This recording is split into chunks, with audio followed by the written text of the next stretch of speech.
found that the number one way to witness to Jehovah's Witnesses is to get their phone number and their contact information and make plans for a follow-up Bible study.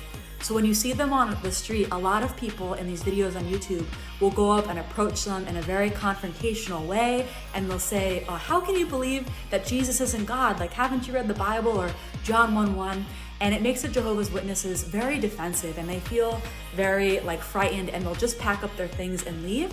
And it will just strengthen and reinforce in their mind what they've heard about Christians, maybe that we're believing a lie, and it just kind of hardens them against biblical Christianity even more.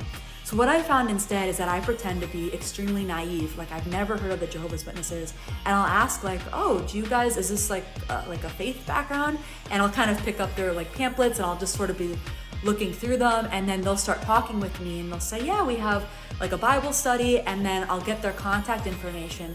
And once you have someone's phone number, that's golden, because you can text them, you can ask them questions, and as Greg Koukl writes in his book Tactics, you're like putting a stone in their shoe, and you're kind of disillusioning them from their faith background step by step, little by little, because you can kind of put these questions, these little thoughts in their mind that they won't be able to answer.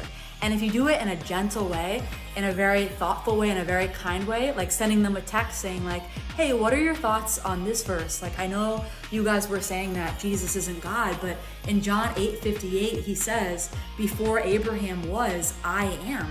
He doesn't say I was, he says I am, he's always existed. What do you guys think about that? It sounds to me like Jesus is saying he's God.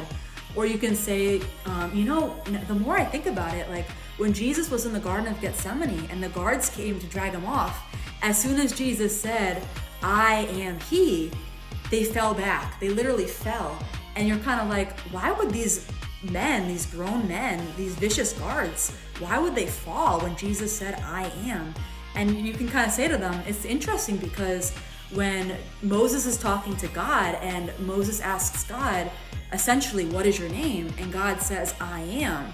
This powerful name of God, Ego Eimi, I am. Jesus uses the same name about himself, and that's why the guards fall away.